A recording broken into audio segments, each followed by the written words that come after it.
Alô você, tudo bem? Nós voltamos aí com o terceiro vídeo do nosso curso de formação de liderança. Estamos conversando sobre a função do diácono. Hoje, no nosso terceiro encontro, queremos caminhar um pouco mais com vocês e trazer da Bíblia, da Palavra de Deus, algumas orientações, algumas informações para que os nossos irmãos diáconos desempenhem com toda galhardia, com todo amor, com toda segurança, com toda força, este ministério muito bonito, específico, que Deus colocou nas mãos dos seus servos, eu digo servos escolhidos. É um prazer estar aqui de volta, também é um prazer em poder falar com você, e a minha oração é que o Deus Todo-Poderoso, de uma forma toda especial, Ele continue abençoando a sua vida e o seu ministério, em nome do Senhor e Salvador Jesus Cristo. Ok? Então, vamos dar prosseguimento ao nosso estudo hoje e nós vamos conversar um pouquinho mais aí a respeito da função do diácono, e nós vamos ver o que a gente pode aprender com esses servos de Deus, e também trazendo o exemplo do servo maior, que é o Senhor e Salvador Jesus Cristo. Então eu quero já trazer em primeira mão, para a gente conversar um pouco sobre o exemplo de Cristo como servo, né? Nada mais justo do que falar sobre Jesus Cristo e falar dele, né, como servo. Aliás, como a gente vê na Bíblia, na sua palavra, Jesus ele não veio para servir, mas ele não veio para ser servido, perdão, mas ele veio para servir e para dar a sua vida. Então, ele não veio para se assentar e as pessoas ficarem ali servindo, então ele explorando as pessoas de forma alguma, mas ele veio como servo para servir. E isto ele deixou muito claro ao longo do seu ministério. Então, você, meu irmão diácono, você que foi eleito, você, quem sabe, sente no seu coração que você tem um chamado especial também para ser um diácono da casa do Senhor nosso Deus. Eu espero de todo o coração que essas palavras elas possam trazer mais ânimo para você. Mas ao mesmo tempo também eu peço a Deus que, se esta não for a sua praia, se esta não for a sua vocação, não abrace o ministério. Não abrace a vocação, porque você não vai desempenhar, você não irá fazer um bom trabalho, um bom serviço para o Senhor nosso Deus. Mas eu repito, se você sente no coração, e o coração queima, arde, de que você realmente foi chamado para ser um servo, para servir, porque o servo que não serve para servir não serve para nada. Então, mas você sente que você foi chamado por Deus para ser servo, para trabalhar na casa do Senhor nosso Deus, ter sobre os seus ombros esse título de diácono, eu lhe convido assim, então, para que você caminhe conosco, que você aprenda um pouco mais e continue sendo uma bênção na casa do Senhor nosso Deus. Então, vamos ver o exemplo de Cristo como servo, né? Olhando para a vida de Jesus, nós podemos ver nele realmente um exemplo a ser imitado, um exemplo a seguido, porque de fato Cristo ele deu o maior exemplo de humildade. É só você ver, por exemplo, quando ele lavou os pés dos seus discípulos, né? Aquele gesto tão carinhoso, tão humilde, lavar os pés daqueles homens, talvez pés sujos, mas ali estava o Cristo humano, o Cristo servo, dando-nos um exemplo para que seguíssemos. Portanto, vamos ver o que a gente pode aprender aí com Jesus Cristo como servo, né? Veja bem, o Senhor Jesus Cristo, ele sempre valorizou a dignidade e a honra do servir, fazendo de si mesmo servo. Ou seja, ele foi o maior exemplo de servo. Ele é, no caso, o maior exemplo de servo. A sua vida, ela é exemplo de amor. A sua vida, ela é inspiração para os nossos dias, ela é inspiração para o nosso ministério, ela é inspiração para o trabalho que nós desempenhamos na casa do Senhor nosso Deus. E é interessante que o próprio Cristo, ele ilustrou isso ao lavar, como eu disse, os pés dos seus apóstolos antes da administração da Santa Ceia. Ou seja, no momento todo especial, conforme nos relata João lá no capítulo 3, a partir do verso 1 até o verso 11, que ele, de uma forma toda humilde, vamos para a Bíblia? Vamos ver então, vamos ler o texto aqui. É muito interessante a gente também trazer aqui à tona a palavra, né, do Senhor nosso Deus. E aí você vê então em João no capítulo 13, desse evangelho, né, as boas novas de salvação. Diz o seguinte, João 3, a partir do verso 1. Jesus lava os pés aos discípulos. Ora, antes da festa da Páscoa, sabendo Jesus que era chegada a sua hora de passar deste mundo para o Pai, tendo amado os seus que estavam no mundo, amou-os até o fim. Que coisa bonita, né? Tendo amado os seus que estavam no mundo, amou-os até o fim.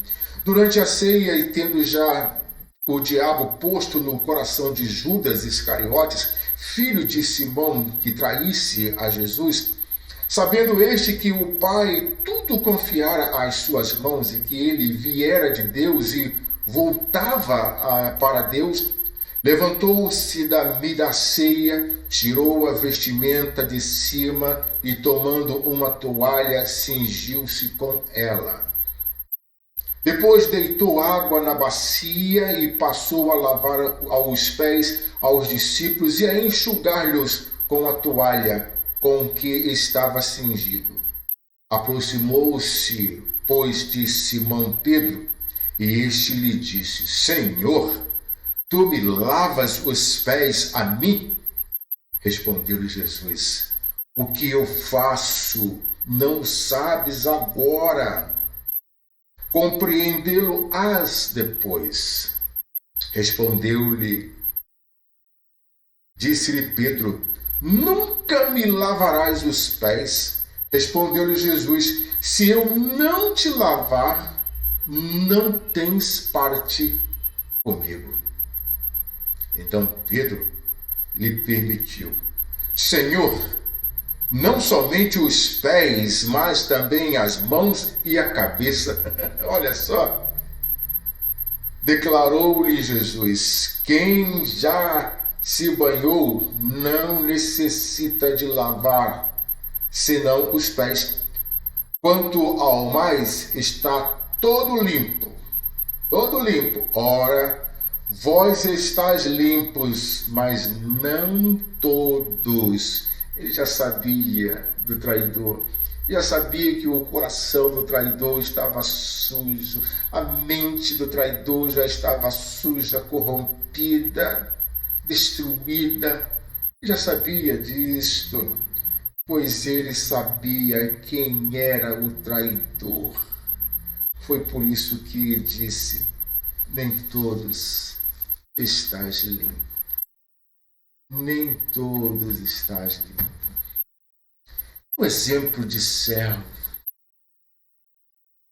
De um servo humilde, de um servo sofredor, de alguém que foi chamado para servir. E é interessante que o próprio Cristo também ensinou: disse, quem quiser tornar-se grande entre vós, será esse que vos sirva, diáconos. E quem quiser ser o primeiro entre vós, será servo doulos, servo de todos. Pois o próprio Filho do Homem não veio para ser servido, mas para servir e dar a sua vida em resgate por muitos. Cristo, ele é o diácono por excelência. Quer você ser um bom diácono na casa de Deus? Quer você ser um bom servo na casa de Deus? Então, atente para os exemplos de Cristo Jesus, o servo sofredor. Esse que deu o maior exemplo de como servir.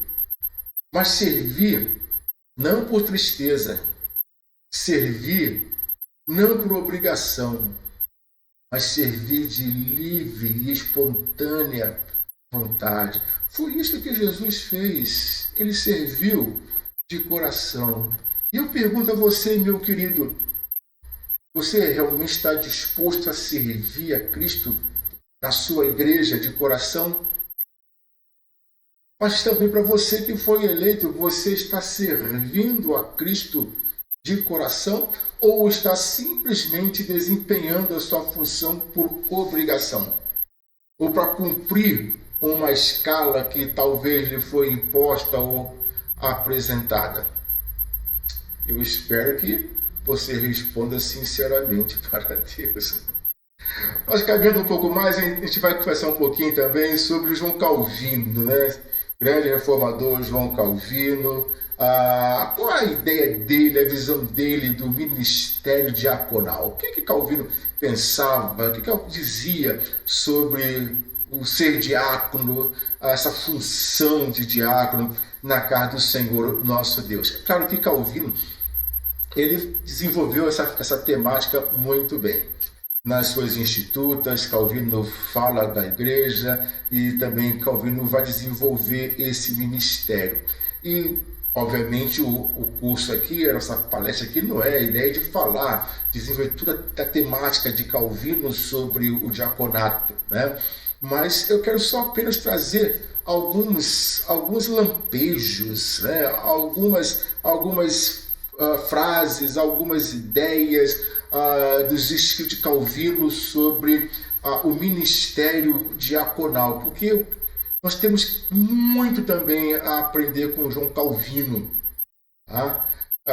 para que o nosso ministério seja um ministério exemplar, seja um ministério que realmente agrade e glorifique a Deus, aquele que nos chamou para o louvor da sua glória. Então vamos lá.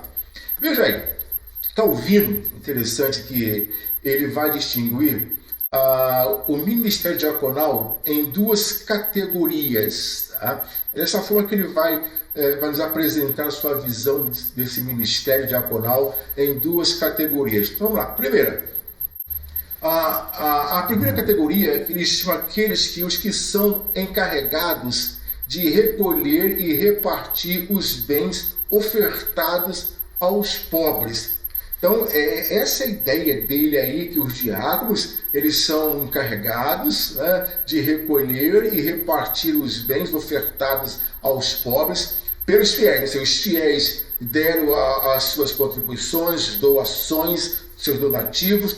Então, para ele, os diáconos, eles são essas pessoas, os mordomos dessa economia, né, nesta distribuição de uma forma equilibrada, de uma forma coesa e até também amorosa para o bom desempenho da função. E diz ele que estes servem à igreja, ou seja, os diáconos, para Calvino, eles servem à igreja dispensando e administrando os bens aos necessitados. Você vai ver isso na igreja primitiva, que eles distribuíam os bens, né, à medida que alguém tinha necessidade. Então, agora, é claro que se formos perguntar na igreja ou nas igrejas quem é que está passando por necessidade, a gente sabe que muitas pessoas não gostam de dizer que estão. A menos que você tome conhecimento, e aí nessa parte também que você vê que entra a função do diácono, né?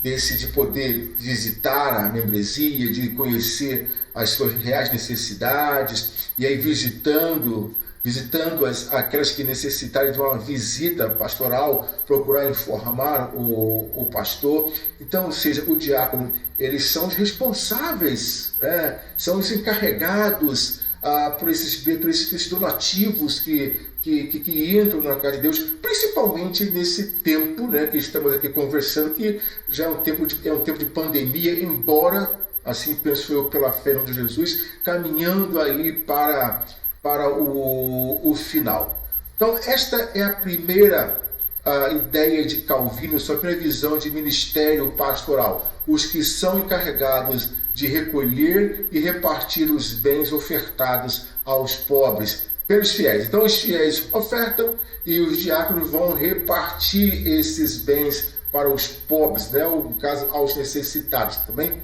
Okay? Mas também diz Calvino que eles servem à igreja dispensando e administrando os bens aos necessitados. Então, eles são administradores.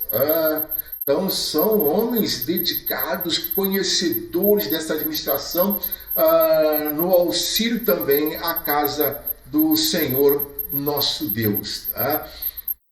Segundo, para Calvino também, os que são responsáveis para cuidar diretamente dos carentes, enfermos, idosos e doentes.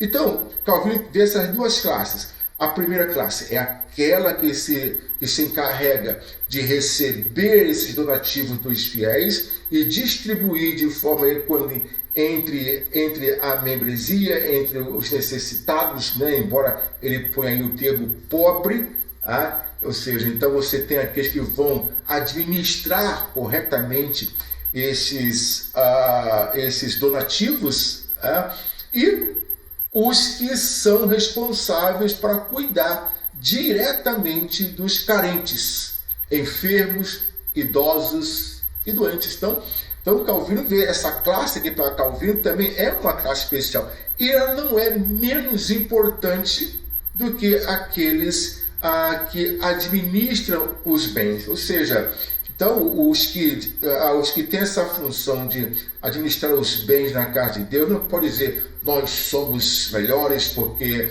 nós não lidamos com pessoas doentes, com os velhos, com a ralé, nós só lidamos com alimentos e com finanças. Não! Nada de arrogância, nada de pretensão. Isso não pode existir de forma alguma entre aqueles que foram chamados para servir. Aliás, aquele que é servo realmente, de fato e verdade, nem pensa isso. Isso nem se cogita. Isso nem passa pelo seu pensamento e muito menos pelo seu coração. Então esta é a ideia de Calvino, essa ideia de Calvino sobre o ministério diaconal. Mas ainda, Calvino, ele afirma que os diáconos, veja bem, os diáconos devem ser considerados como embaixadores de Deus. Olha aí, gente. Não são empregados da igreja, do pastor, dos presbíteros, de nenhum membro da igreja. Eles são embaixadores de Deus. Gente, temos que tratá-los com respeito, com amor, com carinho. Eles foram chamados para uma missão de extrema importância para o mundo. Então, a nossa visão do diaconato na igreja local tem que ser uma visão mais ampla. Tem que ser uma visão de alcance. Tem que ser uma visão que, de fato, consigamos enxergar as qualidades daqueles que Deus chamou. São embaixadores de Deus para uma missão de extrema importância no mundo. Diz Calvino ainda que eles são revestidos de toda dignidade e honra para estabelecer a justa distribuição dos bens materiais consagrados, olha aí, consagrados e ofertados pelos cristãos. São os donos da economia, os donos da administração da própria igreja. Olhando assim, você vê que eles tem mais trabalho do que os nossos presbíteros. Isto é, se você pensa que presbítero é só para ministrar, para distribuir Santa Ceia e participar de reunião do conselho, analisando o trabalho dos diáconos, eles trabalham muito mais do que os presbíteros. Certo ou errado? Por isso, nós temos que valorizar os nossos irmãos. Não estou de forma alguma menosprezando os nossos oficiais presbíteros.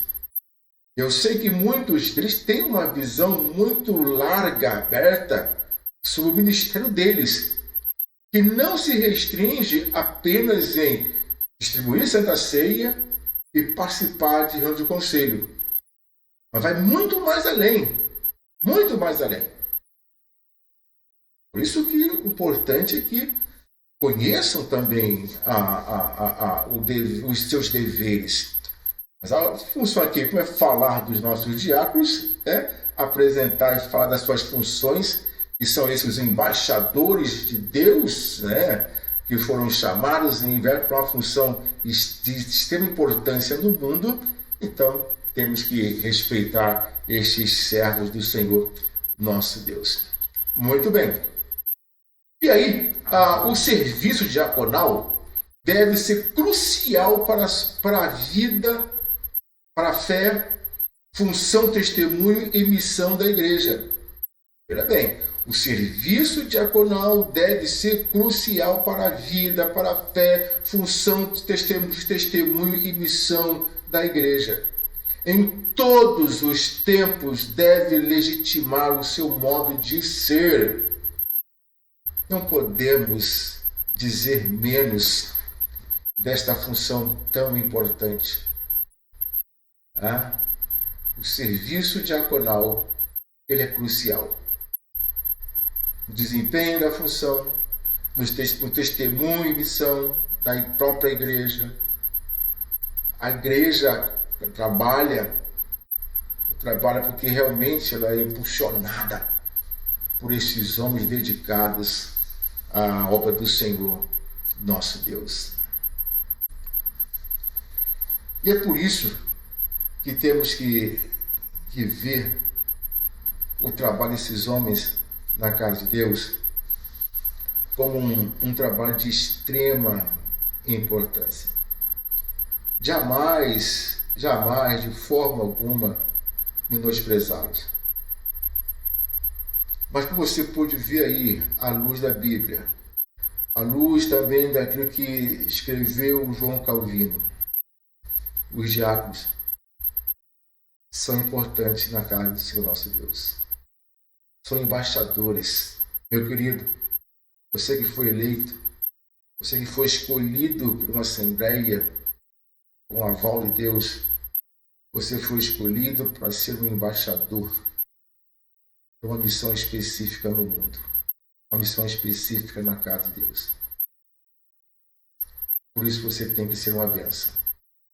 Mas você que já está há um bom tempo neste ministério diaconal, você sabia que você é um embaixador de Deus para uma missão específica nesse mundo? Você sabia que você é um administrador da casa de Deus? Você sabia que você é um ministro do templo? Igreja do Senhor Jesus, respeite os nossos diáconos. Valorize os nossos diáconos, para que estes não desanimem e desempenhem bem o ministério para o qual eles foram chamados. Deus abençoe a sua vida. Nos veremos, com a graça de Deus, na quarta parte desse curso de liderança, a função do diácono. Fique na paz e que Deus o abençoe e o guarde em nome de Jesus. Amém.